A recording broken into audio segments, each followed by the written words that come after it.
wabarakatuh. Innal hamdalillah nahmaduhu wa nasta'inuhu wa nastaghfiruh wa na'udzu billahi min sururi anfusina wa min sayyiati a'malina man yahdihillahu fala mudilla lahu wa man yudlil fala hadiya lahu wa asyhadu an la ilaha illallah wahdahu la syarika lahu wa asyhadu anna Muhammadan abduhu wa rasuluh.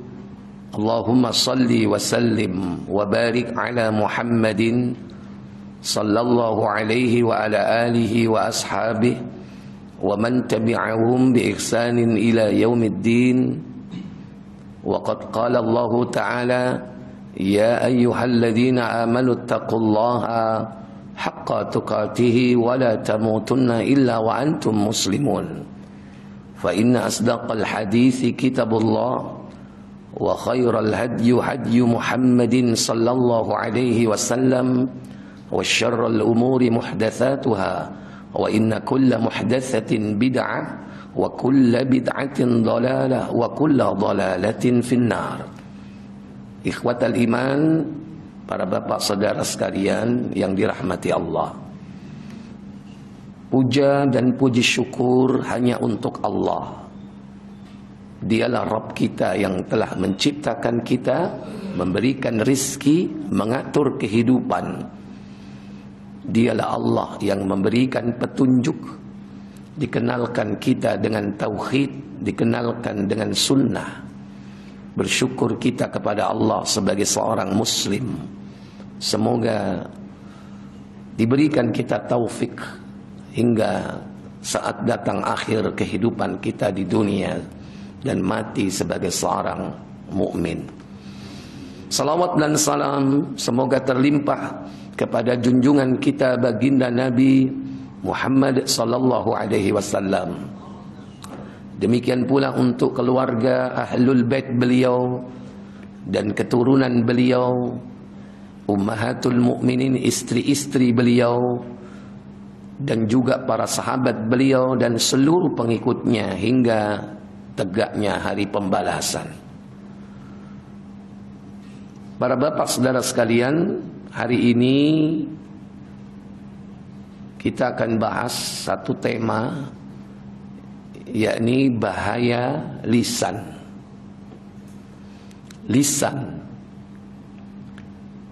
Lisan berasal dari bahasa Arab.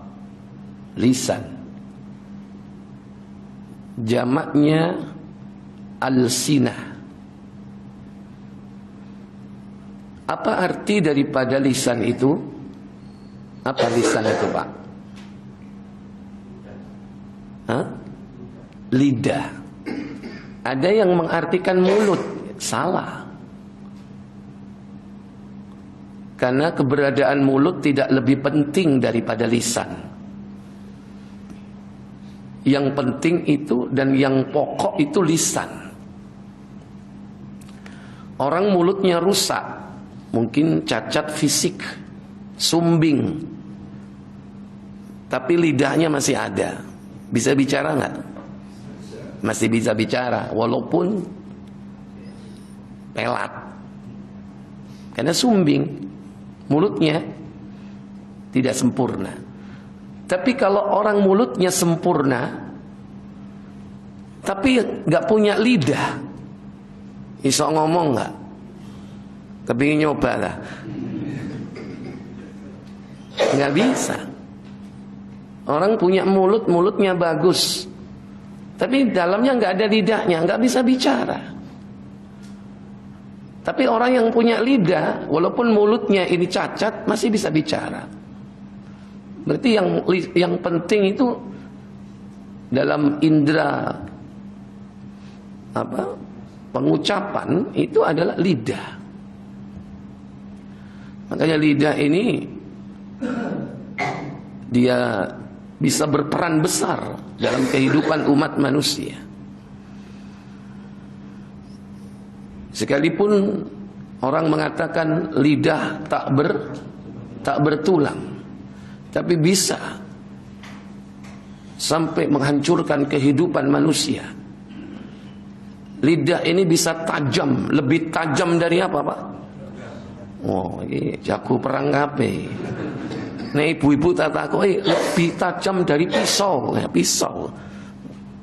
Nah, karena bendino cekelane apa? Lating. Nah, bapak ini katanya pikirannya pengen jihad aja. Lebih apa? Lebih tajam daripada pedang, ya. Terserah mau lebih tajam dari apa. Yang benar, yang pasti bahwa lidah ini dia berperan dapat menyelamatkan seseorang atau bahkan membinasakan seseorang. Ada sebuah peribahasa, salamatul insan fi hifdzil lisan. Selamatnya seseorang itu tergantung bagaimana dia memelihara lisannya. Lidah ini bisa menghancurkan kehidupan manusia kalau kita tidak menjaga dan mengontrolnya. Dia bisa membinasakan, dia juga bisa menyelamatkan manusia. Tapi bagaimana caranya? Ketika kita dibagi karunia lidah ini atau lisan ini, kita bisa selamat hidup kita. Yang pertama, saya akan bawakan sebuah riwayat hadis yang bersumber dari Abu Umamah. Hadis ini terdapat di dalam Sahih At-Tirmidzi. Bahwasanya Nabi sallallahu alaihi wasallam beliau ditanya, yakni oleh seseorang ketika itu. Orang bertanya, "Ya Rasulullah, man najah?" Apakah keselamatan itu? Maka Rasul sallallahu alaihi wasallam menjawab, "Amsik alaika lisanak."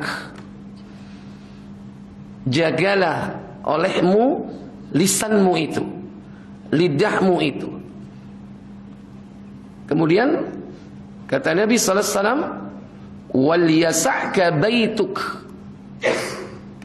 Lapang hatilah kalian. Walaupun di sini disebutkan lapangkanlah rumahmu. Yang dimaksud bukan rumah fisik kita, tapi rumah kita, yakni hati kita. Dilapangkan. Karena itulah keselamatan. Wabki ala khati'atik. Dan menangislah terhadap kesalahan-kesalahanmu. Berarti di sini menunjukkan adanya sebuah penyesalan. Menangis itu sebagai bentuk penyesalan terhadap perbuatan dosa-dosa yang telah kita lakukan. Dan menyesal itu adalah taubat. Kata Nabi dalam hadis Ibnu Majah, "An-nadamu taubah." Penyesalan itu adalah taubat. Kalau ada orang yang mengaku bertobat tapi enggak menyesal, berarti belum bertobat. Bagaimana cara bentuk menyesalnya? Karena ini merupakan sikap dan merupakan amalan hati. Tapi amalan fisiknya bisa tampak. Karena hatinya menyesal, akhirnya dia menangis. Dan menangis karena dosa inilah salah satu di antara bentuk penyesal, salah satu bentuk keselamatan. Jadi ada berapa tadi? Ada 3 ya. Ketika ditanya tentang apa keselamatan itu, Nabi mengatakan an-najah, keselamatan itu adalah amsik alaika lisana. Jagalah olehmu lisanmu.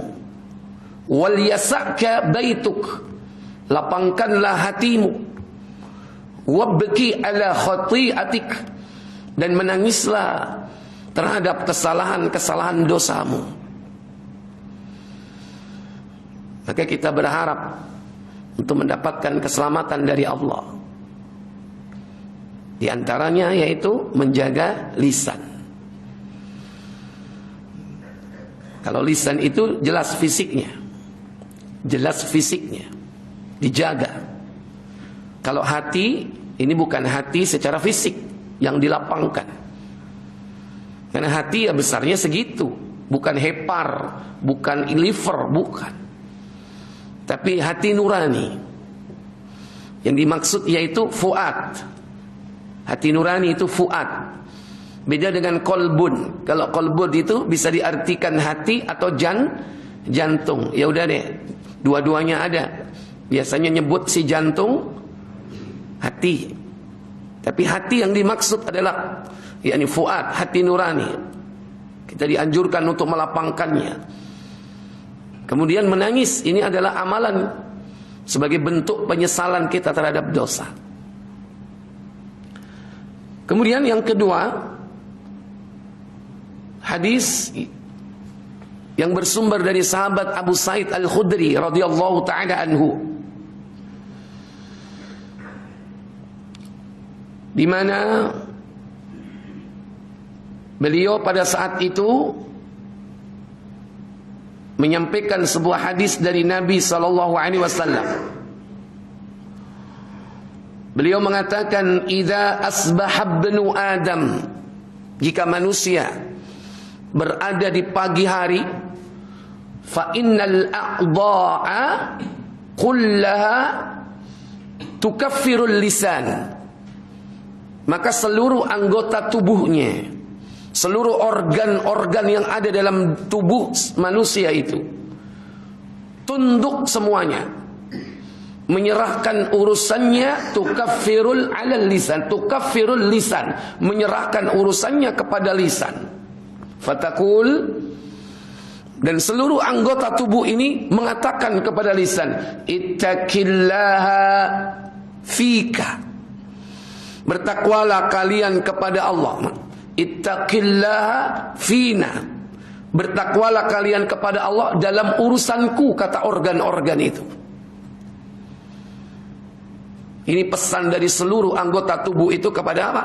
Kepada lisan. Fa innama nahnu bik, sesungguhnya kami semua ini bergantung kepadamu. Itu kata seluruh anggota tubuh kita. In istaqamta istaqamna, jika engkau berlaku lurus, maka kami juga akan berlaku lurus. In wajadta wajadna, jika kau berlaku bengkok, kami pun akan berlaku bengkok. Cuman kan kita nggak terasa ya. Endi irungku gak ngomong apa-apa, tidak menyerahkan ke lisanku, mana telingaku gak ngomong apa-apa. Kita percaya kepada apa yang disampaikan oleh Nabi SAW, bahwa kita diberikan oleh Allah karunia berupa lisan. Ini nikmat yang luar biasa. Diberikan oleh Allah lisan, walisanau wasyafatain. Diberikan oleh Allah lisan dan juga apa? Apa Pak? Dua apa? Dua bibir yang sebagai gerbangnya lisan ini. Hanya kalau satu bibir ya berarti cacat. Asyafatain, dua bibir. Ini sebagai kesempurnaan seseorang dalam berbicara. Dan juga wahadainahun najdain, diberi karunia oleh Allah dua jalan. Dua jalan. Dalam ayat yang lain, fujuraha wa taqwaha, jalan yang fujur menuju kepada kebinasaan, ada jalan yang takwa menuju kepada kebahagiaan, yaitu takwa. Lisan, dia bisa mengantarkan seseorang ke surga, tapi juga bisa mengantarkan seseorang kepada neraka. Dalam sebuah hadis juga diriwayatkan di dalam Sahih At-Tirmidzi, bahwasanya Nabi sallallahu alaihi wasallam beliau bersabda, "Man atakaffalli," barang siapa yang mendapat menjamin diriku bisa menjaga ma baina lahyaihi, apa yang terdapat di antara dua rambut jenggotnya. Sebetulnya bukan jenggotnya, Yang satu apa? Asyarib, kumis. Yang satu al-lihyah. Tapi disebutkan di situ ma baina lahyaihi, apa yang terdapat di antara dua rambutnya atau jenggotnya. Wa ma baina rijlaihi, dan apa yang terdapat di antara kedua kakinya, yaitu apa? Faraj, kemaluan. Siapa yang bisa menjaga keduanya itu dan menjamin bisa menjaga itu? Kata Nabi sallallahu alaihi wasallam, beliau mengatakan, "Atakaffal lahu bil jannah." Niscaya aku dapat menjaminnya, dia akan mendapatkan surga. Nah, ini dua-duanya ini memang rawan, Pak. Rawan apa, Pak? Ya rawan menyimpang, rawan terpelesetnya antara sesuatu yang terletak antara dua jenggot ini, yaitu apa itu? Lidah atau lisan, dan terletak antara dua kaki kita, kemaluan. Ini kalau tidak dijaga dengan betul, maka bisa binasa seseorang. Lisannya dia bisa dicampakkan oleh Allah Tabaraka wa Ta'ala ke dalam neraka itu gara-gara dia. Demikian pula gara-gara kemaluan yang tidak terpelihara, maka dapat menjerumuskan seseorang ke dalam neraka. Bahkan amalan-amalan ibadah kita ini bisa habis hanya karena lisan yang tidak terpelihara. Suatu hari Abdullah ibn Abbas radhiyallahu ta'ala anhuma berjalan bersama Nabi. Lantas beliau bertanya kepada Nabi kita tentang banyak hal. Kata Abdullah bin Abbas, "Akhbirni bi'amalin yudkhiluni ilal jannah wa yuba'adani 'anil nar." Terangkan kepadaku wahai Rasul tentang satu amal yang dapat memasukkan aku ke dalam surga dan menjauhkan diriku dari neraka. Maka Nabi menjawab, "Laqad sa'alta 'an 'azimin." Sungguh kau telah bertanya tentang perkara besar. Bukan main-main ini. Ini perkara agung, perkara besar. Perkara yang memasukkan seseorang ke dalam surga, menghindarkan seseorang dari neraka. Kalau hanya perkara yang dapat memasukkan ke pegawai negeri, itu perkara besar apa kecil, Pak? Sesuatu yang dapat memasukkan orang ke dalam tentara atau anggota misalnya, termasuk perkara besar apa kecil itu? Hah? Bener kecil. Tapi ente kok sampai ngedol sawah? Ya, ngedol sawah, ngedol sapi, ya. Sampai direwangi utang. Kecil. Itu perkara kecil. Tapi yang dapat memasukkan ke dalam surga itu perkara besar itu. Tapi kenapa orang tidak sampai mengeluarkan harta banyak untuk itu? Pengennya surga itu murah, dan memang murah sebetulnya. Ibadah kan murah, nggak ditarik. Maksiat itu mahal. Coba jalan nang diskotik, piro melbuwi? Piro? Enggak, aku gak nuduh awakmu kon rono, enggak. Iya, murah di masjid. Nih, Nabi mengatakan, kau sungguh bertanya tentang perkara yang besar. Wa huwa yasirun ala man yassarahu Allahu alaih. Hal itu mudah, kata Nabi, bagi orang yang dimudahkan. Kalau tidak dimudahkan, Pak, nggak bisa, Pak. Makanya kita setiap hari itu selalu minta kemudahan dari Allah. Allahumma a'inni, wahai Allah, beri aku pertolongan. Kalau tidak ada pertolongan dari Allah, bablas. Kita ini sama musuh kita ini kalah. Secara strategi dan taktik kalah kita. Secara strategi, mereka bisa lihat kita kok. Kita bisa lihat mereka atau tidak? Nggak bisa. Strategi kalah. Secara taktik kita kalah. Kenapa? Mereka punya bank data untuk menghancurkan manusia selevel para nabi. Apalagi selevel Abu Jundi, kecil, datanya banyak itu. Dan database mereka masih tersimpan. Kenapa? Karena dedengkotnya masih hidup. Siapa dia? Iblis. Jadi syaitan bisa akses untuk mencari data-data. Ya apa cara nih ngelincir nama Abu Jundi? Paling cari base kecil, kilo, kawin ini caroy. Tapi semua itu akan hancur, gak berlaku kalau kita minta pertolongan siapa? Allah. Minta pertolongan, minta perlindungan, minta kemudahan dari Allah. Untuk selalu bersyukur, selalu mengingat, memperbaiki amal. Ini.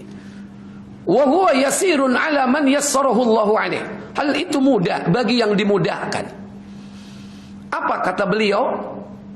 Sesuatu yang dapat memasukkan ke surga itu, ta'budullaha wa la tusyriku billahi syai'a.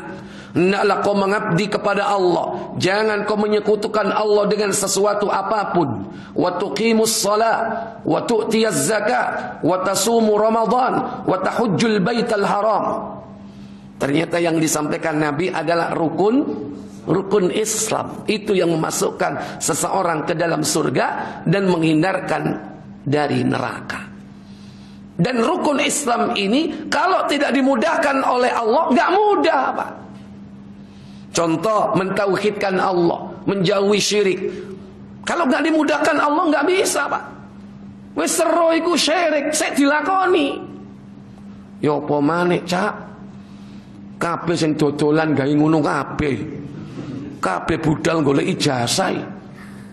Ya, ana sing oleh ulek-ulek. Ana sing oleh uyah. Lah aku gak gawe ngene, bablas angine. Wingi ngedang 2 jam gak entek, gak mari-mari. Ya, begitu mateng langsung mambu. Iki ana sing nyerang iki. Ka oleh ngono iku syirik. Ya apa maneh? Makanya kalau kita tidak dimudahkan oleh Allah meninggalkan syirik, mentauhidkan Allah, nggak gampang. Menegakkan sholat tidak gampang kalau tidak dimudahkan oleh Allah. Puasa, haji, umrah itu kemudahan dari Allah. Makanya ojo sombong. Kemudahan dari Allah. Kemudian Nabi melanjutkan sabda beliau, hal adulluka ya Mu'ad bi abwabil khair. Apakah kau mau kutunjukkan tentang pintu-pintu kebaikan? Kemudian Nabi menyebutkan 3 perkara tentang pintu kebaikan. Pertama, as-siyamu junnah, puasa adalah perisai. Yang kedua, as-sadaqatu tudfi'ul khati'at kama tudfi'ul ma'un nar. Sedekah itu dapat menghapus dosa dan kesalahan sebagaimana air dapat memadamkan api. Wasalatul lail fi jawfil wasalatul rajul fi jawfil lail, dan salat seseorang yang dilakukan di malam hari. Yaitu salat apa? Qiyamul lail atau salat tahajud. Ternyata yang disebutkan sebagai pintu-pintu kebaikan 3 perkara ini adalah amalan-amalan mustahab, amalan-amalan sunnah. Kalau tadi rukun apa? Islam, wajib. Kalau ini amalan sunnah, as-siyamu junnah, puasa itu adalah perisai. Artinya kalau kita bukan hanya yang wajib, tapi kita penuhi dengan yang sunnah, insya Allah puasa itu sebagai benteng yang menghindarkan kita dari perbuatan maksiat. Kata Syekh Muhammad bin Salih Al-Utsaimin, junnatun fid dunya junnatun minal ma'asi wa junnatun fil akhirah junnatun minan nar. Benteng di akhirat, perisai di akhirat adalah perisai dari neraka. Karena setiap orang yang berpuasa walaupun hanya 1 hari, illa ba'adallahu lahu 70 kharifan minan nar, dijauhkan oleh Allah dari neraka sejauh perjalanan 70 tahun atau 70 musim. Itu baru 1 puasa. Tapi ditentukan dengan cara yang baik, dengan ikhlas, dan al-mutaba'ah, mengikuti tuntunan. Puasa, sedekah juga begitu. Ternyata sedekah itu dapat menghapus dosa dan kesalahan. Digambarkan seperti air yang dapat memadamkan api. Kalau tadi yang wajib ada di rukun Islam, zakat. Kalau ini adalah sunnah, sedekah. Yang ketiga, salat malam. Kalau yang pertama disebutkan yaitu rukun Islam, yang kedua yaitu salat. Maka di sini adalah salat malam, merupakan salat sunnah. Afdalus salat ba'dal salat al-fardi, ba'da salatil fardi. Sebaik-baik salat setelah salat fardiyah apa? Salatul lail, salat malam. Kemudian Nabi SAW membaca ayat dalam surah As-Sajadah 33 pada ayat yang ke-16. Tatajafa junubuhum 'anil madaji' yad'una rabbahum khaufan wa tama'an wa mimma razaqnahum yunfikun. Lambung-lambung mereka jauh dari tempat-tempat tidur mereka. Mereka berdoa mengharap kepada Allah dengan rasa takut dan harap, dan menginfakkan sebagian dari rizki yang Allah berikan kepadanya. Berarti sudah kena di situ. Yaitu dua perkara, salat malam dan sedekah. Fala ta'lamu nafsum ma ukhfiya lahum min qurrati a'yun. Beliau melanjutkan ayat yang ke-17.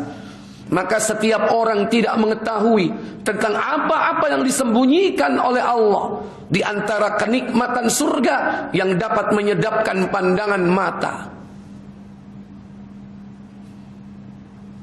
Nuzulam bima kanu ya'malun, dan sebagai balasan dari apa yang telah mereka kerjakan di dunia. Apa berhenti sampai di situ?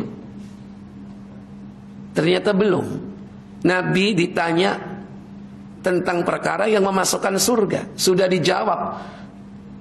Dan itu ilmu. Dikasih bonus sama Nabi SAW, dikasih ilmu yang lain. Maka Nabi mengatakan, hal adulluka ya Mu'ad, maukah kau kutunjukkan wahai Mu'ad, bira'sil amri, tentang pangkal segala urusan, wa amudihi, tiangnya, wa dhirwati sanami, dan puncak dari semuanya itu. Maka Mu'ad pun menjawab, bala ya Rasul, tentu wahai Rasul. Siapa yang tidak suka dikasih ilmu? Tentu wahai Rasul. Kemudian Nabi menjawab tentang pangkal, tiang dan puncak itu. Beliau mengatakan, ra'sul amri al-islamu, pangkal segala urusan itu adalah Islam. Wa amuduhu as-salatu, tiangnya adalah salat. Wa dhirwatu sanamihi al-jihad, dan puncaknya adalah jihad. Nabi menyebutkan 3. Apa tadi pertama? Ra'sul amri, pangkal segala urusan, yaitu al-Islam. Maka para bapak saudara sekalian, urusan apapun di dunia ini, kalau tidak berhubungan dengan Islam, itu perkara kecil, perkara remeh-temeh. Tapi kalau perkara itu berkaitan dengan Islam, itu perkara besar. Perkara apapun di dalam kehidupan dunia ini, kalau tidak ada kaitannya dengan kejayaan Islam, kemenangan Islam, itu perkara kecil. Sekalipun kau keluarkan harta yang banyak, ada enggak? Tiwas ngentekno duwe akeh, ratusan juta, miliaran, tapi enggak ada hubungannya dengan Islam. Ada enggak? Apa contohnya? Caleg. Koru sampean. Tahu ngrasakno berarti, ya kan? Iya. Alhamdulillah gak dadi tapi gak edan, ya kan? Duit dikeluarin banyak miliaran, tapi bukan untuk kejayaan Islam, tapi untuk kejayaan pribadi. atau kejayaan kelompok, golongan, atau bahkan partai. Duit keluar banyak, itu perkara kecil itu. Walaupun dikatakan pesta apa? Wah, kecil. Tapi kalau sesuatu yang berkaitan dengan Islam, jangan anggap remeh. Walaupun hanya segelas aqua ini. Ini ada urusannya dengan Islam nggak ini? Ada urusannya dengan Islam ini? Masih regane piro iki? 500. Ini perkara besar ini. Ini ngombene ustadz ini. Ustadz siapa saja yang duduk di tempat ini disediakan minum. Ini urusan besar ini. Jangan dianggap remeh ini. Walaupun tisu. Nek ustadz keselak pilek boto nggak ini? Iya, boto. Ini urusan besar ini. Makanya jangan sampai telat. Ya, kadang-kadang golek gak ono iki. Nang ngendi iki? Wis. Ya, jangan remehkan ini. Kadang di masjid itu khutbah. Khutbah itu kan kemeringet ya kan. Arep ngelapi keringat itu gak ono golek tisu nang ndi. Akhirnya apa? Kopi nek gak sorbani ya. Itu urusan besar itu. Untuk kekhusyuan. Kopios itu bisa jadi imam itu gak khusyuk karena panas. Makanya kadang di mihrab itu perlu juga ada AC ya. Saya sampean gak tahu jadi imam gitu. Iya kan? Ternyata di mihrab itu panas kalau nggak ada AC-nya. Ya minimal ada kitiran muter lah, ya kan? Itu perkara besar itu. Kadang-kadang apa? Kalau nggak nyaman ya, itu sholat itu pengen cepet mari. Akhirnya sing mestine 10 ayat dindekno dadi 2 ayat, nemen rek. Ya, itu yang terjadi. Perkara apapun kalau berhubungan dengan Islam itu perkara besar. Walaupun menurut akal manusia harganya murah, tapi perkara apapun yang tidak ada kaitannya dengan Islam, sekalipun kau keluarkan harta banyak, itu perkara kecil, sia-sia. Ra'sul amri al-Islam, pangkal segala urusan itu Islam. Wa amuduhu as-salatu. Kalau kita sudah berbicara tentang urusan Islam, di situ banyak urusan-urusan Islam. Dan yang paling pokok adalah apa? Salat. Awwalu ma yuhasabu bihil abdu yaumal qiyamah as-salat. Perkara yang akan ditanya oleh Allah di hari kiamat nanti adalah salat. Sebelum ditanya perkara-perkara yang lain. Makanya tiangnya adalah salat. Nah, ini hadis yang sahih berkaitan bahwa salat itu tiangnya agama. Beda kalau ada hadis as-salatu imaduddin wa man aqamaha faqad aqamaddin wa man tarakaha faqad hadamaddin. Salat itu tiangnya agama. Siapa yang menegakkan salat berarti dia telah menegakkan agamanya. Siapa yang dia tidak salat berarti menghancurkan agamanya. Secara matan hadis ini dhaif. Tetapi secara makna bahwa salat itu tiang agama benar. Tapi kalau memakai hadis yang ini, pangkal segala urusan itu adalah Islam, tiangnya adalah salat. Ibarat tiang, salat itu ada berapa? Yang pokok. Kalau joglo itu tiang pokoknya ada berapa? 4, namanya soko guru. Nah kalau bangunan Islam, karena Islam ini ibarat bangunan. Bunyal Islamu ala khams. Pilarnya ada 5. Salatnya juga begitu. Ibarat kalau dia tiangnya ada berapa? 5. Belum tiang-tiang tambahan, yaitu salat sunnah. Semakin kokoh, semakin banyak tiangnya di samping tiang-tiang yang pokok.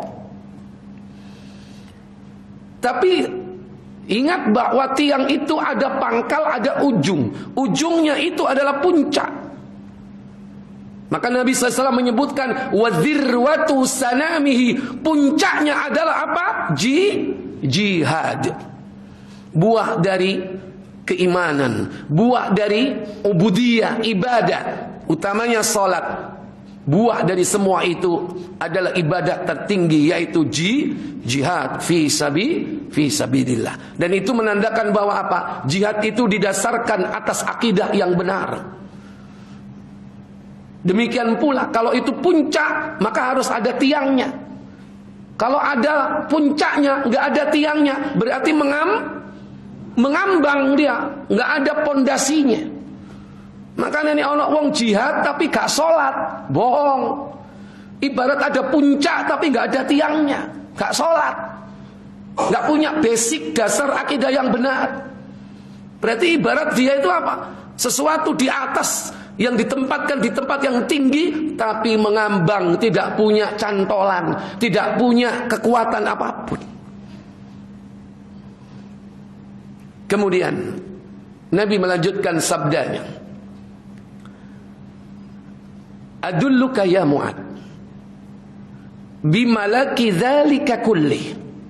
Maukah kau kutunjukkan wahai Mu'ad yang dapat menjaga semua itu, menjaga rukun Islam yang 5, menjaga amalan-amalan sunnah yang termasuk pintu-pintu kebaikan, menjaga pangkal urusan tiang dan jihad puncaknya. Maka Mu'ad radhiyallahu ta'ala anhu mengatakan, bala ya Rasul, tentu wahai Rasul. Fa'akhadha lisanuhu, lantas Nabi meraih lisannya dan mengatakan, faqala kuffa alaika hadha, kuffa alaika hadha, tahanlah ini, cegahlah ini, jaga ini, maksudnya yaitu apa yang dimaksud? Lisan. Nabi meraih lisannya dan memerintahkan untuk memeliharanya. Ternyata semua amalan-amalan tadi itu kuncinya ada pada lisan. Kalau lisan kita ini salah, bisa habis semuanya. Maka Mu'ad bin Jabal lantas bertanya, lebih mendetail lagi, lebih dalam lagi, lebih nukik lagi. Bukan hanya sekedar yang dapat menghancurkan semua itu, bukan hanya tentang perkara yang tidak bisa memelihara semua perkara tadi yang disebutkan, tapi beliau langsung mengatakan, hal la mu'akhaduna bima natakallamu bih. Mu'ad bertanya, wahai Rasulullah, apakah seseorang itu akan disiksa oleh Allah karena akibat perbuatan lisannya? Langsung Mu'ad mengatakan, apakah nanti disiksa kalau kita tidak menjaga lisan kita? Maka Rasul menjawab, sakilatka ummuka ya Mu'ad, semoga ibumu kehilangan dirimu. Kalau bahasa sederhananya, ciloko kon Mu'ad. Itu ungkapan Arab ya. Sakilatka ummuk, semoga ibumu kehilangan dirimu. Nek ono ibu kehilangan anak, gimana? Perkara besar apa kecil nggak itu? Perkara besar.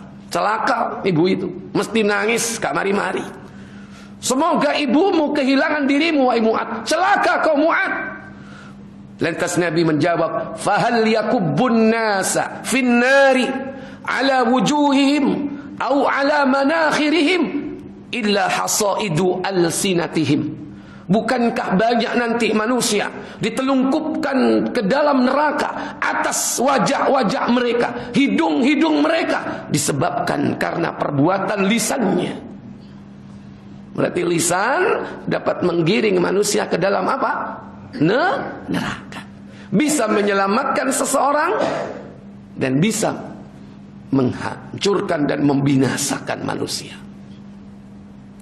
Maka lisan ini harus dipelihara, dijaga. Jangan sampai lisan yang tidak terpelihara ini menyebabkan kita melakukan banyak hal. Pertama, lisan yang tidak terpelihara bisa menggiring manusia kepada syirik. Yang kedua, lisan yang tidak terjaga bisa menggiring manusia kepada kufur. Yang ketiga, Lisan yang tidak terpelihara dapat menggiring manusia kepada nifaq, kemunafikan. Yang keempat, lisan yang tidak dipelihara menggiring manusia kepada bid'ah. Apa bid'ah? Kesesatan. Yang kelima, lisan yang tidak terpelihara dapat menggiring manusia kepada al-kabair atau al-ma'asi, perbuatan maksiat. 5 ini harus dijaga, jangan sampai terjadi. Pertama, lisan yang tidak terpelihara bisa menggiring manusia kepada syirik, baik syirik besar atau syirik kecil. Syirik besar karena sebab lisan. Contoh apa? Berdoa, meminta. Di samping dia meminta kepada Allah, dia minta kepada yang lain. Di samping dia sholat, minta kepada siapa kalau sholat? Tapi setelah sholat, dia minta kepada yang lain. Minta kepada siapa? Minta kepada orang-orang yang sudah mati. Sekalipun yang mati itu adalah orang-orang yang dianggap para wali. Bahkan jangankan wali, nabi sekalipun. Hati-hati. Sholat dilakukan. Begitu sudah di hadapan kuburannya, ya Mbah Fulan, agisni, tolong aku Mbah, rezekiku rodok seret. Lisannya tidak terjaga, masuk kepada syirkul akbar, syirik besar. Allah peringatkan kita dalam surah Al-Isra 17 ayat surah Al-Mu'minun surah Al-Mu'minun surat 23 ayat 117. Wa may yad'u ma'allahi ilahan akhar la burhana lahu bih fa innama hisabuhu 'inda rabbih innahu la yuflihul kafirun. Barang siapa yang berdoa beserta Allah ada ilah yang lain. Wa man yad'u ma'allah, siapa yang berdoa, meminta, menyeru, memanggil di samping Allah ilahan akhar, ada ilah yang lain, la burhana lahu bih, padahal tidak ada penjelasan tentang hal itu. Fa innama hisabuhu 'inda rabbi, maka perhitungannya kelak di sisi Allah. Innahu la yuflihul kafirun, sesungguhnya orang-orang kufur ini tidak akan mendapatkan keberuntungan. Hati-hati lisan ini. Yang kedua, bisa jadi bukan syirik besar, tapi syirik kecil. Yaitu contoh bersumpah, menyebut nama selain Allah. Siapa yang bersumpah menyebut nama selain Allah, maka dia termasuk orang yang syirik. Tapi syirik kecil. Tidak termasuk syirik besar yang mengeluarkan dari Islam. Sebagaimana dalam hadis Tirmidzi, saat itu Abdullah bin Umar mendengarkan orang yang bersumpah, wal Ka'bah, demi Ka'bah. Kata Abdullah bin Umar, la tahlifu bi ismi taghut atau bi ismi ghairillah. Tidak boleh bersumpah dengan menyebut nama selain Allah. Kenapa? Sami'tu Rasulullah sallallahu alaihi wasallam yaqul, karena aku mendengar Rasul sallallahu alaihi wasallam bersabda, man halafa bi ghairillahi faqad kafara au asyrak. Siapa yang bersumpah menyebut nama selain Allah, maka dia telah kafir atau syirik. Tapi kafir kecil, al-kufru duna kufrin. Dan syiriknya pun syirik kecil. Tapi sungguh pun syirik kecil tetap dosa besar. Jangan mengatakan, wah syirik cili gak popo, gak murtad. Tapi itu dosa. Dan itu bukan dosa kecil. Dia termasuk di antara dosa besar yang harus tobat kepada Allah. Makanya dalam sebuah hadis riwayat Muslim, bahwasanya Nabi pernah mengatakan, la tahlifu bi ismi taghut, jangan kalian bersumpah dengan nama-nama taghut. Jika kalian idza halafa bi ismi Uzza, jika kau mengatakan atau bersumpah dengan menyebut nama demi Uzza, Faqul la ilaha illallah. Maka ucapkanlah la ilaha illallah. Sampai seperti itu. Hati-hati dengan ucapan kita. Yang kedua, menjerumuskan kepada kufur, terutama kufur besar. Di antaranya adalah berdusta atas nama Allah dengan kebohongan besar. Ini termasuk kufur yang mengeluarkan seseorang dari Islam. Sebagaimana di dalam surah Al-Ankabut, surah 29 ayat 68. Kata Allah tabaraka wa ta'ala, "Wa man azlamu mimman iftara 'ala Allahi kadhiban aw kadzdzaba bil haqqi lamma ja'ahu alaysa fi jahannama mathwal lil kafirin." Siapa lagi orang yang lebih zalim, yakni mimman wa man azlamu mimman iftara 'ala Allahi kadhiba, yang membuat kedustaan, kebohongan besar atas nama Allah. Iftara 'ala Allahi kadhiba, kedustaan besar terhadap Allah. Ibnu Katsir menjelaskan tentang ayat ini, siapa mereka? Mereka tidak lain orang-orang yang mengatakan, tadi malam aku telah mendapatkan bisikan, mendapatkan wangsit. Siapa lagi orang yang lebih zalim? Mimman iftara 'ala Allahi kadziban, daripada orang-orang yang membuat kedustaan atas nama Allah dengan kebohongan besar. Au kadzdzaba bil haqqi, atau dia mendustakan kebenaran. Lamma ja'ahu, tatkala kebenaran itu datang kepadanya. Alaisa fi jahannam, bukankah di dalam neraka jahannam maswal lil kafirin, terdapat tempat tinggal bagi orang-orang kafir. Allah menutup kalimatnya dengan yakni alal kafirin, maswal lil kafirin, tempat kembali bagi orang-orang kafir. Maka orang yang mengatakan kalimat itu berarti dia telah kafir, keluar dari Islam. Kurek mabeng yurek kepethuk cahaya, mari ngono ngomong kongkon maca iki ping 2000, berarti dia menganggap bahwa dirinya telah mendapatkan apa? Wahyu. Saya disuruh baca kalimat ini. Contoh misalnya, baca la ilaha illallah sampai 2000 kali. Berdusta atas nama Allah tabaraka wa ta'ala. Seakan-akan dia mendapatkan wahyu, dapat wangsit. Ini keluar dari Islam. Adapun ada berdusta atas nama Allah, tapi termasuk yakni kekufuran al-kufru duna kufrin, itu kufur kecil. Sebagaimana diterangkan oleh Imam An-Nawawi rahimahullah ta'ala dalam kitab sarah beliau, ketika menjelaskan hadis Nabi yang diriwayatkan oleh Aisyah radhiyallahu ta'ala anha, yakni tentang 3 perkara. Bersumber dari beliau, Aisyah mengatakan, "Thalathatun", ada 3 perkara, jika man takallama biwahidatin, dia ucapkan salah satu dari 3 perkara itu, faqad a'zama 'ala Allahil firyah, sungguh dia telah mengucapkan kedustaan kepada Allah. Kedustaan kepada Allah. Faqad a'zama 'ala Allahil firyah, kedustaan besar kepada Allah.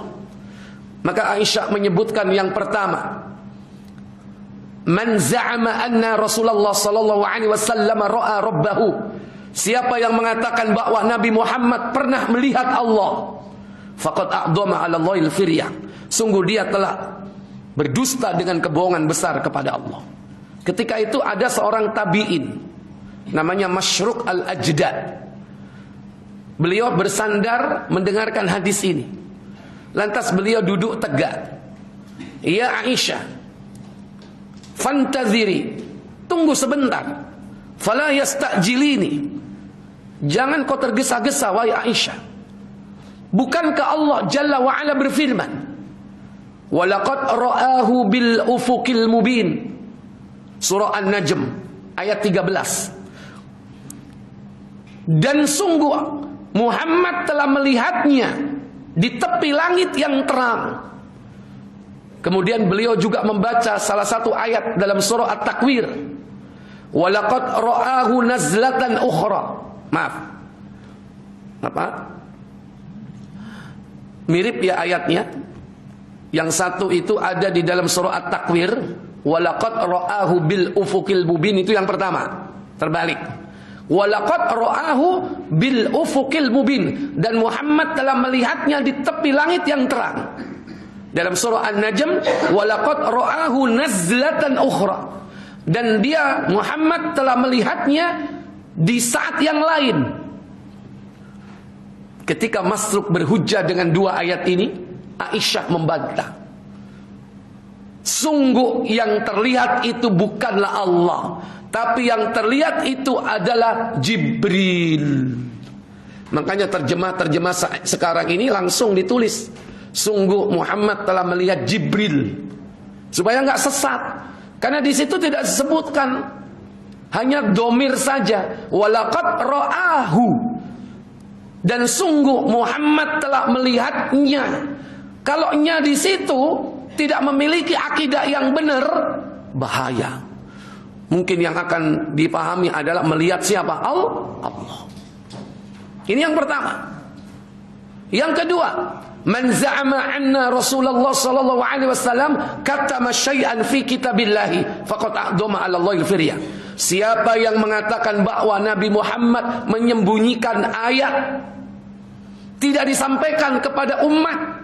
Ada ayat-ayat khusus untuk orang-orang khusus yang tidak disampaikan kepada umat. Kalau ada orang yang meyakini dan mengatakan seperti ini, orang ini berdusta atas nama Allah dengan kebohongan besar. Yang ketiga, man za'ama annahu yukhbiru ma yakunu fi ghadin. Barang siapa yang mengatakan bahwa Nabi Muhammad mengetahui apa yang akan terjadi besok, sungguh dia telah berdusta dengan kebohongan besar kepada Allah. Nabi kita tidak mengerti perkara yang gaib, termasuk apa yang akan terjadi besok. Beliau tahu apa yang akan terjadi besok setelah diberitahu oleh siapa? Oleh Allah. Kalau nggak diberitahu, ya nggak tahu. Karena beliau seperti kita. Makanya beliau mengatakan, ana basyarun mithlukum. Aku iku padha mbek awakmu, ya padha mangan, padha ngombe. Getene abang. Kalau bahasa kita begitu. Aku ini sama seperti kalian. Supaya kita ini tidak apa? Bersikap ifrat kepada beliau. Berlebihan. Tapi jangan tafrid. Apa tafrid? Meremehkan. Makanya ayat itu disambung, ana basyarun mithlukum yuha ilayya. Akan tetapi Allah telah mewahyukan wahyu kepadanya. Ketika Allah katakan, innani ana basyarun mithlukum, aku adalah manusia biasa sepertimu, supaya manusia ini jangan berlebihan kepada beliau. Tapi begitu Allah katakan yuha ilayya, tetapi Allah telah mewahyukan kepadaku. Maka kita jangan sampai meremehkan beliau. Itulah makna syahadat wa anna Muhammadar Rasulullah. Maka orang bisa menjadi kufur kalau dia berlebihan kepada Nabi dan menganggap bahwa Nabi tahu apa saja yang akan terjadi. Loh, sekarang ini yang lebih nemen apa? Bukan Nabi, bukan Rasul, bukan apa-apa, ditekoi, Mbak. Nasibku ya apa menembak? Bisnisku iki ya apa, Mbak? Nasib saya kayak apa? Akhirnya minta diramal. Diramal garis tangannya. Kanan apa kiri?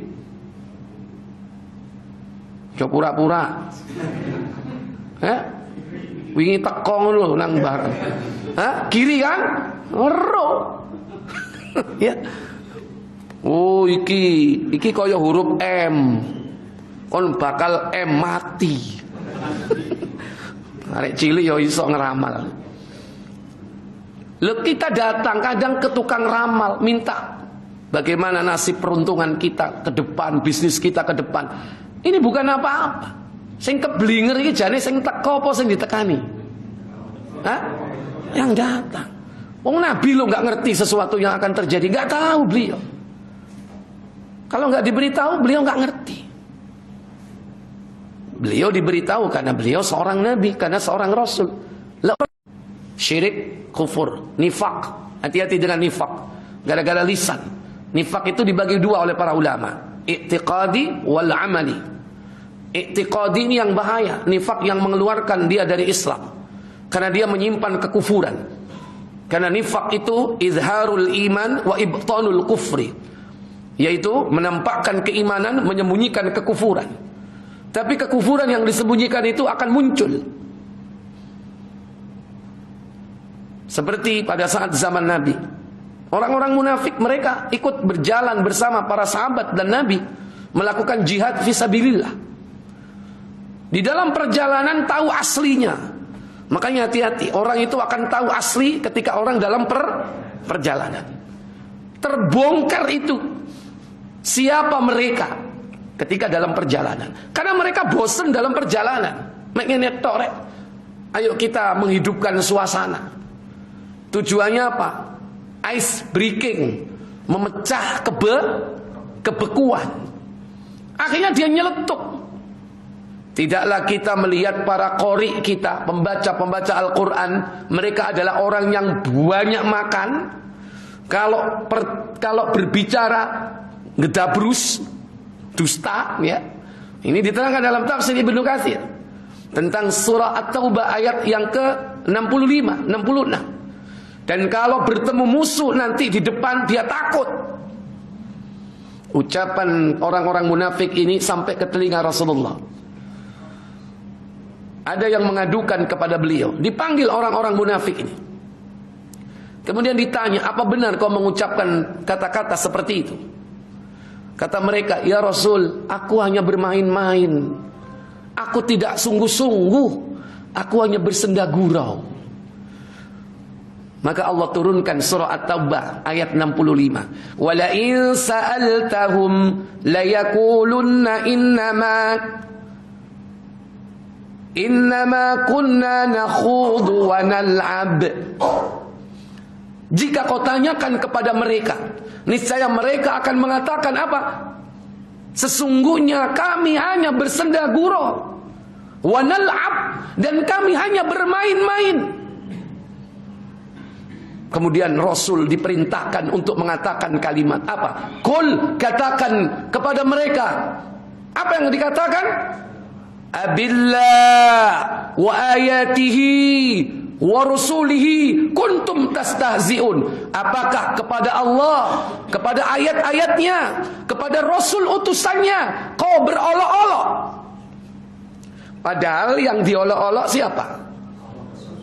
Tadi loh yang diolok-olok tadi siapa? Kasusnya tadi orang mukmin, sahabat, tapi ayatnya yang keluar apakah dengan Allah, ayat-ayatnya dan utusannya? Tidak ada nyinggung sahabat di situ. Itu artinya apa? Menyakiti hati orang mukmin, menyakiti hati sahabat sama dengan menyakiti Rasul. Menyakiti Rasul sama dengan menyakiti Allah. Sama dengan melecehkan ayat-ayat Allah. Ini hati-hati lisan. La ta'tadziru. Pada ayat berikutnya, tidak usah kau minta maaf. Qad kafartum ba'da imanikum. Kau telah kafir sesudah kau beriman. Maka orang-orang ini minta maaf kepada Rasul sampai pedang Nabi itu dipegangi. Beliau sudah di atas kendaraan, di atas untanya, kuda beliau. Dipegang itu pedang Rasulullah supaya nggak jalan.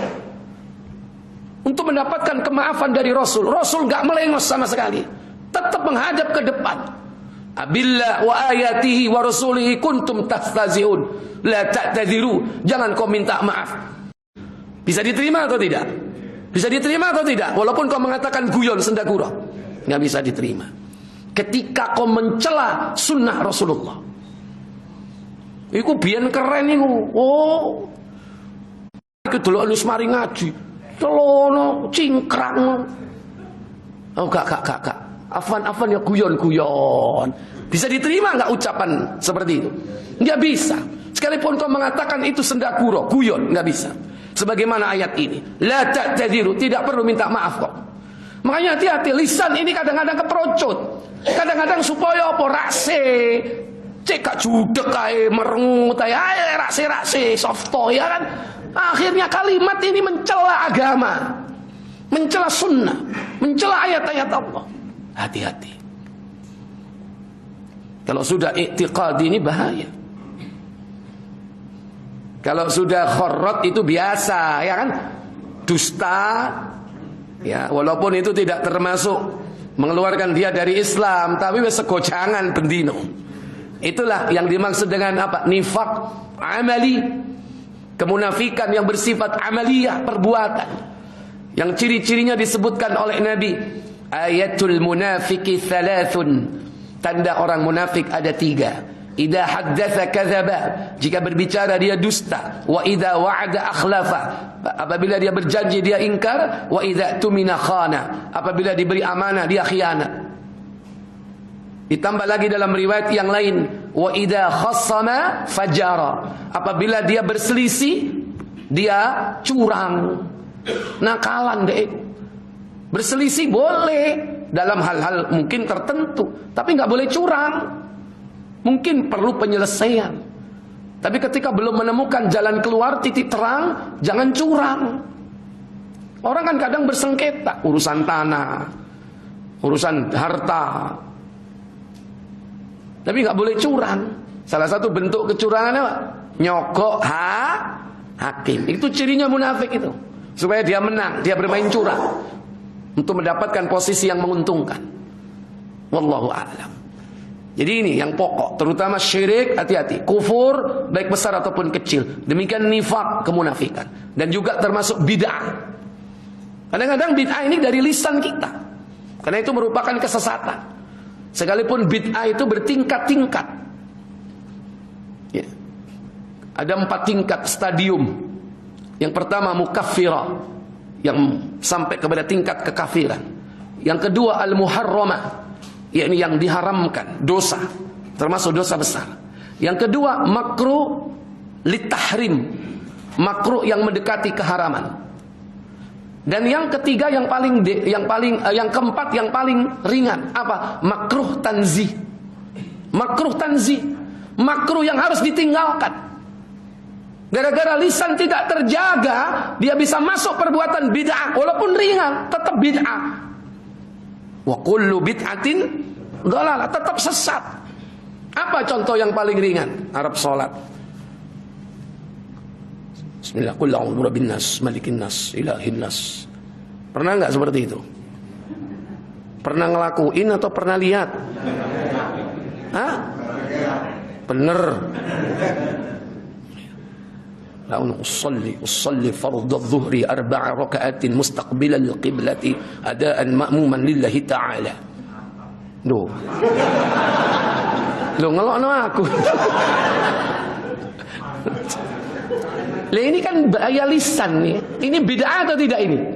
Walaupun ringan, antum masih diperbolehkan sholat dengan imam yang seperti itu, masih boleh. Ringan kan? Ringan.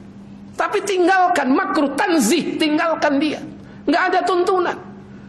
Kadang-kadang ada seperti itu yang digoda setan, Pak. Mamang. Usalli. Kenapa huruf sotnya kurang? Usalli fardhu zuhri. Nah itu. Makhrajnya nggak pas, diulang-ulang terus, Pak. Ya kan? Saya nggak enak sebelah ini kan. Ada ucapan. Karena digoda oleh syaitan. Hingga dia was-was. Ya karena perbuatan bid'ah, setan gampang masuk. Ya kan? Wong niat aja kadang masih digoda, was-was. Dari mana kok tahu kalau niatnya digoda? Karena takbir bolak-balik. Allah gak sido. Allah gak sido, ya kan? Pernah seperti itu? Ya, jadi itu contoh hati yang digoda oleh syaitan, akhirnya keperbuatan. Nah ini lisan yang digoda oleh syaitan.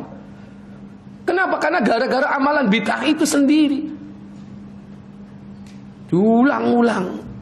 Ya ini, betapa lisan ini sangat menentukan kehidupan seseorang. apakah dia bisa selamat atau tidak selamat. Semoga Allah memberikan kemudahan bagi kita untuk bisa menjaga lisan-lisan kita. Baik, saya pikir cukup sampai di sini. Semoga bermanfaat.